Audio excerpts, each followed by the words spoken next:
声音等等一些感官上的东西，然后把这些图片、影像像放电影一样在我们的脑子里播放，再通过右脑对这些图片、数据进行整理分析。在我们习得语言以后，通过语言把它表达出来。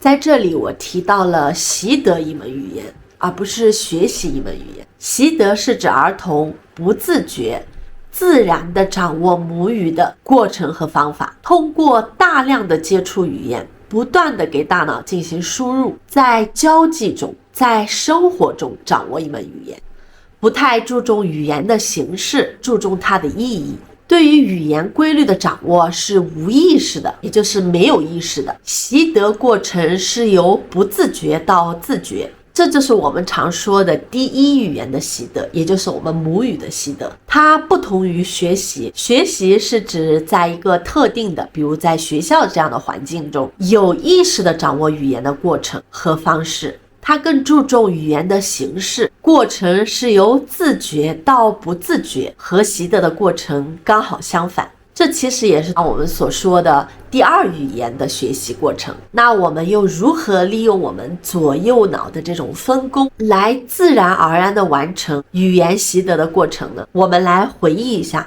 当我们还是孩子的时候，我们是如何习得我们的母语的？比如妈妈拿了一根香蕉，也可能是一张图片，告诉我们这是香蕉。妈妈带我们去公园玩，我们听到了鸟叫声，妈妈告诉我们那是鸟儿的叫声，那是鸟儿在唱歌。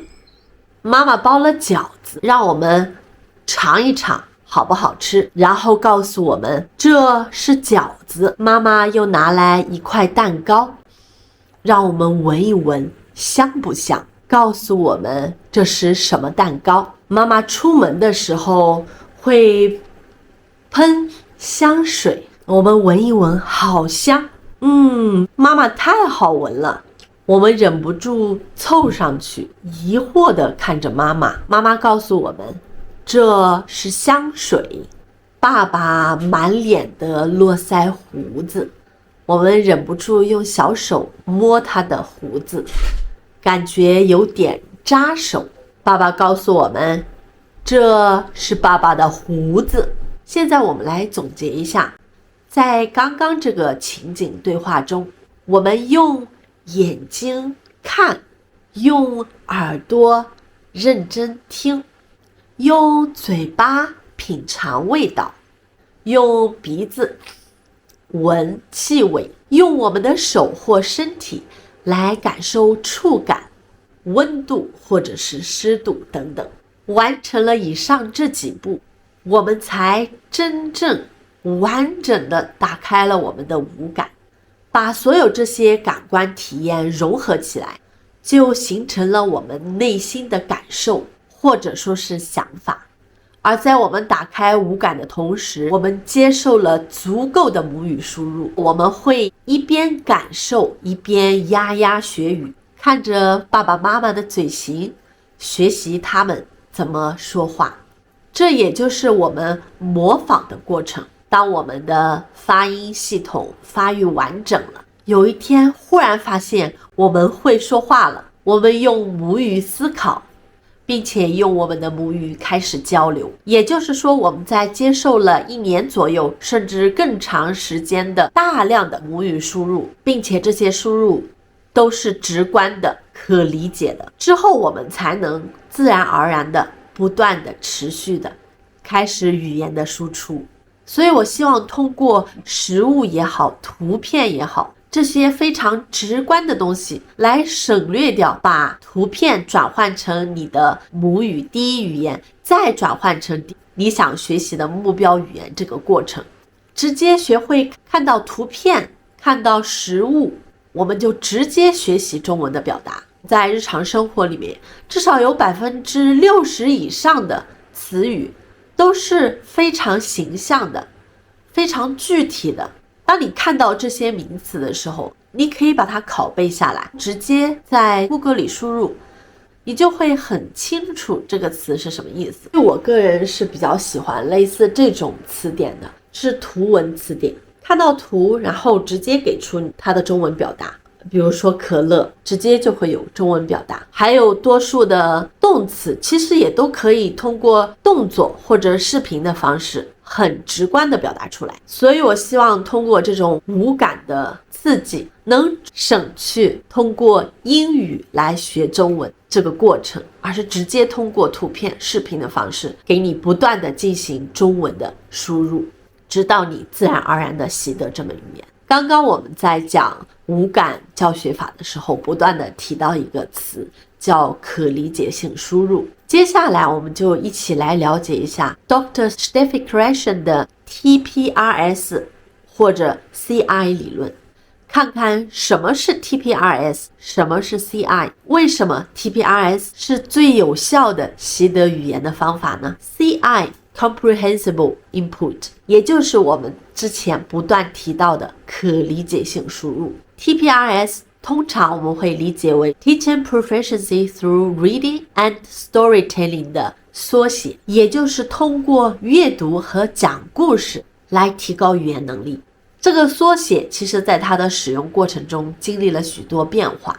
最早的定义是通过讲故事进行全面的身体反应，这个缩写在很多方面仍然保持着这种理念，但它不仅仅是身体反应。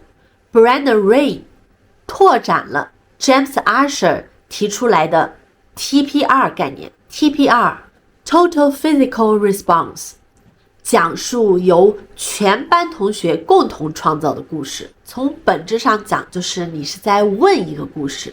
随着全班同学熟练程度和理解能力的提高，故事的复杂性也在增加。其实也就是用的我们通常所说的 yes or no question， 叫是非题。我们知道语言学习一般有4个方面：听、说、读、写。听和读其实就是输入 input， 我们希望这种输入是有效的。怎么样的输入才是有效的？可理解性的输入，可掌握的输入才是有效的输入。说和写是输出，在你说和写的同时，又是再一次输入的过程。所以说我希望是在你听的同时，你也要去模仿口型，给你的大脑再一次的输入，这样通过大量的有效的可理解性输入，才能最终达到自然而然的可持续性的输出。现在你大概了解 TPRS 为什么是学习语言最有效的方法了吗？因为它是习得语言自然而然形成的过程。这么说吧，我们的耳朵在听到第二语言的时候，刚开始它里面的那道锁是关着的，也就是最初它完全不接受第二语言的任何信息，这是一种生理反应。而可理解性输入就是打开你耳朵里面那把锁的钥匙。想象一下，当有一天你做梦的时候都说中文，那就说明你耳朵里面你的锁就打开了。这个过程我们就叫做磨耳朵，给你的耳朵不断的进行可理解性输入。我们再一起来看看下面的这张表。这张表里紫色的部分使用的是传统学习方法，绿色的部分是使用可理解性输入法。可以明显的看到，可理解性输入法它的成效是明显高于传统教学法的。所以我们说可理解性输入就是打开你耳朵的那把钥匙。